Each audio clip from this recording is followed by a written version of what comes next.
આરામ બધાઈને. વહેલી સવારના વાગી ગયા છે 5. ઉઠી ગઈ, પાણી ગરમ મૂકી દીધું. કાયમ આપણું રૂટીન જે છે ને, ઉઠી અને પાણી પી લેવાનું. આખી રાત જે છે આપણે સૂતા હોય એટલે પાણીની કમી હોય અંદર. ઉઠી ઉઠીને પાણી તો ના પીતા હોય. અને પેટ સફા તો રોગ દફા. બધા રોગ જે છે એ પેટમાંથી થાય. એટલે આપણે હવારમાં જેટલું પેટની અંદર પાણી હમાય ને એટલું પાણી પીવું. જો હું શું કહું છું, જેટલું હમાય એટલું, ગ્લાસ, 2 ગ્લાસ, 3 ગ્લાસ, 4 ગ્લાસ, જેટલું હમાય એટલું. શરૂઆત છે ને અડધા ગ્લાસથી કરવી. જો ના કોઈ પીતું હોય ને અને ભાવતું ના હોય તો ને સહેજ ગુનગુનું પાણી પીવું અને ધીમે ધીમે ઘૂંટડે ઘૂંટડે પીવું. એકારે ખટખટાવી ન જાઉં. એટલે આપણા સ્વાસ્થ્ય પહેલું સુખ તે જાતે નર્યા. ધન દોલત, પૈસો, મિલકત, કંચન મેલ. તમારી 5-5 કરોડની કદાચ ગાડીઓ હોય, રતન ટાટા પાસે કાંઈ કમી નહોતી. બધું છોડી અને ચાલ્યા ગયા. અંતે તો જવું છે, પણ કમસે કમ જીવીએ ને ત્યાં સુધી ઈશ્વર આપણું સ્વાસ્થ્ય સારું રાખે. એટલા માટે થઈને પહેલું આપણું છે ને, ગમે એ થઈ જાય ને, સેહત ઉપર ધ્યાન આપવું. એમાં 40 વટાવીએ ને એ પછી તો બહુ આપવું, કારણ કે એ પછી જ આપણે બધી આપણી રોગ પ્રતિકારક શક્તિ છે ને નબળી પડી ગઈ હોય. એટલે પેટની તો ખાસ કાળજી રાખવી. શરીર વધી ના જાય એની કાળજી રાખવી. હમણાં 22 ગયા ને પછી મારે કામ થોડું કડવું થઈ જ જવાનું છે. સ્વાભાવિક છે, રાતના ઉજાગરા ઓછા થાય. બાનું જે કામ હતું, એક માણસ નાનું બાળક જેવું હોય, વૃદ્ધ માણસ છે ને એને બાળકની જેમ હાચવવું પડતું હોય. એટલે એમ કહીએ ને કે આમ કાંઈ આમ મગજ ઉપર ઓલું જ નહીં કે યાદ આવે બધુંય. એક માણસ હતું ઘરની અંદર, એક રમકડું હતું મારું, પણ કામ કેટલું બધું મારું હળવું કરતા ગયા. એટલે શરીર ઉપર એની અસર થવાની જ છે. એટલે ધ્યાન રાખવું પડે. શરીર વધી ન જાય એનું પણ ધ્યાન રાખવું પડે, કારણ કે એક વખત જો શરીર વધ્યું તો પછી અલ્લાહ તો ભાઈ કોઈ સંજોગોમાં ઉતરે નહીં. એટલે બહુ બધું ઉઠીને કામ કરું. લીંબુવાળું પાણી પીવું છું હમણાં તો, ગરમ કરીને ગુનગુનું, જરાક થોડુંક આવતું જતું નિમક, એટલે કફ આપણો બળી જાય. અત્યારે વાતાવરણ ઠંડીનું છે તો કફ ભેગો થાય આપને, એટલે એનું પણ ધ્યાન રાખવું પડે. તો ચાલો આવજો, આગળ વિડીયોમાં બન્યા રહેજો. સીતારામ. આટલી રોટલી કરી લીધી, હવે સ્ટેન્ડ સાફ કરવું છે. કામ કરી લીધું, ચા પાણી પીવાઈ ગયા, આઘા પાછી થઈ ગઈ. અને હવે છે ને સ્ટેન્ડ સાફ કરવું. અને હજી વાર છે થોડીક. ઉઠી ગઈ હતી વહેલી આજે 4:45. આમ તો હું 4 વાગ્યાની ઉઠી અને થોડીક વાર આપણાથી જે આપણું કર્મ કરવાનું એ કરી બેહી શાંતિથી. અને મેં તમને એક વખત કીધું હતું કે મારી આ રિનોવેશન કરાવ્યું ને 1.5 વર્ષ થયું, પણ આ દિવાલમાં છે ને ભેજ આવે છે. એટલે આવા કોપટી ઉખડી ગઈ છે. નીચે તો લાદી એમ ફિટ કરાવી. હવે આખાઈમાં આવું કંઈ એક કોકને મેં મોઢેથી સાંભળ્યું હતું કે આપણા દિવાલની અંદર જે છે ને ભેજ બહુ આવતો હોય ને. બીજું તો બધું રિનોવેશન કરાવેલું જ છે. આ બધી દિવાલો વ્યવસ્થિત છે, કંઈમાં કંઈ વાંધો નથી. ઉપર એ સરસ છે, પણ આ એક જ દિવાલની અંદર પ્રોબ્લેમ છે. પાછળ જે છે ને મકાન, એની વચ્ચે ખાંચો હોય છે કદાચ, તો જ આવું થાય. પાણી ચોમાસાનું ભરાતું હોય એટલે ત્યાં ભીનું ને ભીનું રહે. એટલે એના માટેનું કંઈક નિવારણ તો હશે જ. લાદી તો ફિટ ના કરાવી, નહીતર છે ને ઉપર જાય. ઘણા કે લાદી ફિટ કરાવો, લાદી ફિટ કરાવીએ ને તો સ્લેબની અંદર જાય ભેજ. એટલે એ તો નકામું જ છે બધું. જોઈએ હવે હું કરવું, એના વિશે વિચારીએ.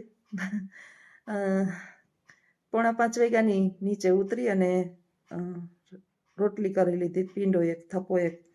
અત્યારમાં છે ને બિચારા ગલુડિયા ને એની માયું ને ગાયોને હું ઓછું દઉં. આપણે ગાયોની જે નિત્ય કર્મ હોય ને કે 2-3 રોટલી જ દઉં. બાકી કૂતરાઓને એને ભોજનની જરૂર પડે. ગાયું લીલો ઘાસચારો ખાય. આપણે શાકભાજી સુધારીએ, વટાણા ફોલીએ કે ભાજી, એ ઘાસચારો ગાયું ખાય. પણ એના રોટલીથી ગાયનું પેટ ન ભરાય. કૂતરાઓને તમે 3-4 રોટલી આપો વ્યવસ્થિત, થોડો ગોળ નાખીને ચૂરમું કરી દો. એ ક્યાં ઘી નાખવાનું કહે છે. હવે છે ને કૂતરાઓને મીઠું ખાવાની ટેવ પડી ગઈ છે. બધા બિસ્કીટું ખવડાવ્યા નથી, મોરી રોટલી નથી ખાતા. તો સહેજ ગોળ નાખીને તમે ચૂરમું કરી દો ને એટલે બિચારા બધા નાના દાણો વીણી જાય. એટલે માટે અટાણમાં છે ને અમે 2 જ જણા છીએ, વધારે થોડીક રોટલી કરવી પડે. ઓલા પછી મરી ગયા પછી વાહે હરા ઓલા નાખવા અને કર્મો કરવા. એના કરતાં હાથમાં જ્યાં સુધી આપણા હાથ પગ હાલે ત્યાં સુધી જેટલું થાય એટલું કરી લઈએ. ભગવાનને હું તો પ્રાર્થના કરું કે ભગવાન મારા જીવનના છેલ્લા શ્વાસ સુધી છે ને પરાધીન ન કરતો, કારણ કે આ સ્વભાવ એવો છે ને પરાધીન થાય ને તો જરાય મેળ નહીં આવે. પણ બાકી તો ઈશ્વરના હાથમાં છે, આપણા હાથમાં કાંઈ નથી. તાર્યું ધણીનું થાય. ભગવદ્ ગીતાની અંદર ભગવાન શ્રી કૃષ્ણ છે ને અર્જુનને કહેતા હતા કે મારી ઈચ્છા વિના પર્ણ પણ હલતુંય નથી. એટલે આપણા સુખ ને દુઃખ ને ચક્ર ને આ બધું ઈશ્વરને ખબર જ છે કે આને હું દેવાનું છે ને આને હું કરવાનું છે. મને ઘણા એમ કહેતા હતા કે બેન તમારા કર્મની અંદર બહુ સેવા લખેલી છે, કાંઈ વાંધો નહીં, સેવા કરશું. બારની કરી, મારા ભાઈની થોડાક છેલ્લું બાકી રહી ગયું હતું તે 2 મહિના. આમ તો જો કે હું નોકરી કરતી હતી ને છેલ્લા 20-22 વર્ષથી નોકરી, હા 20 વર્ષથી, તે દિવસનું મારા મા બાપનું 2 ઘરનું ધ્યાન રાખતી, 2નું. જઈએ જાઉં ને તે મારા એના માટે ઠેલા ભરી ભરીને. આપણે તો 2 માવતર ને સાસરું 2 સરખા, અને મને કોઈ દિવસ કોઈ ના નથી પાડી. નોકરી કરતી ને ફૂલ નહીં તો મારા છોકરા કહેતા નાની ને બાને આઈને દેજે, મામાને દેજે. બિચારો એકલો કમાતો ને હાજો ને માંદો. 20 વર્ષ થયા જઈએ જાતી ને ત્યાં ઘણું ભગવાન દીધા જેવી મને કરે. અને ભેગું કરીને તો ક્યાં જવું છે.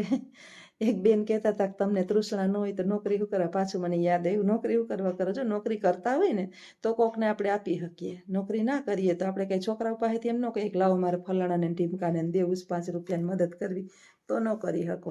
અત્યારે હું નોકરી કરું ને તો ઘણું કામ આવે છે, ઘણું કામ આવે છે. નથી લાંબો હાથ કરવો પડતો કે નથી મારે કોઈને દેવું લેવું હોય તો કોઈને માગવું પડતું. એટલે આપણા હાથમાં ભગવાને આપણે વિદ્યા આપી છે તો કરીએ નોકરી. તો આવજો, આગળના વિડીયોમાં બન્યા રહેજો. સીતારામ. એક સરસ સુવિચાર છે કે નિશાન ચૂક માફ, નહીં માફ નીચું નિશાન. જીવનની અંદર જે છે ને, કદાચ તમે કોઈ કામ કરો અને એ કામની અંદર ભૂલ થઈ જાય, એ માફીને પાત્ર છે. એટલે નિશાન ચૂક માફ, નિશાન ચૂકી જાવ તો એ માફીને પાત્ર છે. પરંતુ નહીં માફ નીચું નિશાન. તમે કામ જ ન કરો અને હથિયાર હેઠા જ મૂકી દો તો એ માફીને પાત્ર નથી. તમારા હિસ્સાની અંદર જે કામ લખેલું છે એ તો તમારે ઊંચા પછડાવ કે નીચા પછડાવ કરવું જ પડશે, ગમે એટલી કામચોરી કરો. ઘણા એના કિસ્મતની અંદર કામ લખેલું જ ન હોય, આંગળી ચીંધવાનું લખ્યું હોય. એ આખી જીવન આંગળી જ ચીંધે રાખે બધાને, આંગળી ચીંધીને અને પાછા બીજા માટે ડાયા થતા હોય. એટલે આપણે તો કામ કરે રાખવાનું. જેટલું કામ વધારે કરશું ને એટલું આપણું કર્મનું પોટલું બંધાય. હવે એ પછી સારું કર્મ કરો કે ખરાબ કર્મ કરો એ તે આપણે નક્કી કરવાનું છે, એ હું ન કહું. મારે શું કરવાનું છે એ મને ખબર છે. બાકી તો જે છે ને ભાઈ, આ જગતની અંદર દૂધ હોય ને, દૂધ આપો ને તમે સરસ મજાનું કાઢિયેલ, એમાં સરસ ઓલું કેવું કહેવાય જાયફળ નાખો, સાકર નાખો, સરસ કઢીને આપો તોય ભૂલ કાઢવા વાળા એમાંય પૂરા કાઢશે. એટલે તમારે હાથી હાઈલો જાતો હોય ને કૂતરા ભૈસે રાખે એની જેમ તમારે તમારું કર્મ કરે રાખવાનું ને હાઈલે રાખવાનું. બાકી ધાર્યું તો ધણી જ કરવાનું છે. આપણા કર્મની અંદર જે છે એવું નથી કે આપણે દુઃખી થતા હોય તો અત્યારે જ આપણે પાપિયા છીએ એટલે દુઃખી થતા હોય. આપણા આગળ આપણે અત્યારે તો આપણે એઠવાડું ખાઈએ છીએ. આપણા કર્મો છે ને, આત્મા તો બહુ જૂનો છે. તમે ભગવદ્ ગીતાનો શ્લોક એક વાંચજો કે આત્મા બહુ જૂનો, આત્મા અમર છે.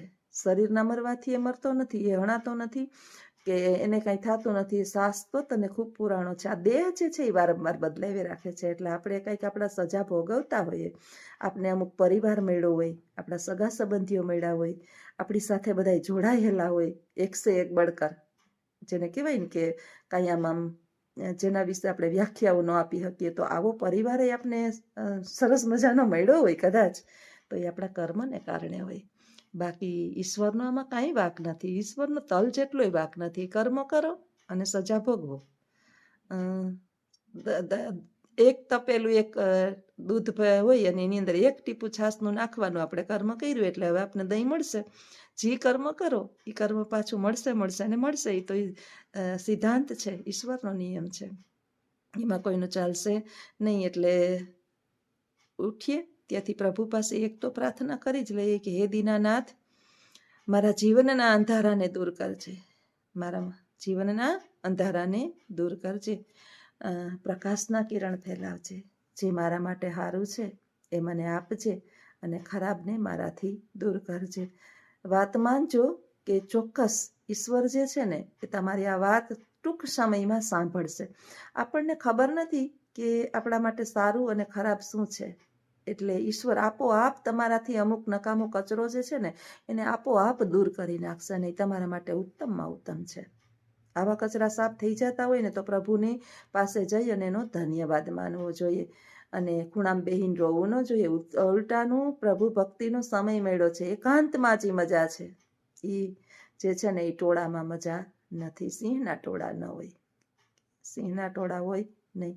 ઈશ્વરની ભક્તિ કરવી હોય ને તો એકાંત જોઈએ. આપણે એની આરાધના કરવી હોય તો એકાંત જોઈએ. એનું નામનું સ્મરણ કરવું હોય તો એકાંત જોઈએ. અને જ્યારે જ્યારે આપણે આ રીતની અનુભૂતિ કરતા હોય ત્યારે હંમેશાને માટે ઈશ્વર આપણાથી બહુ નજીક છે.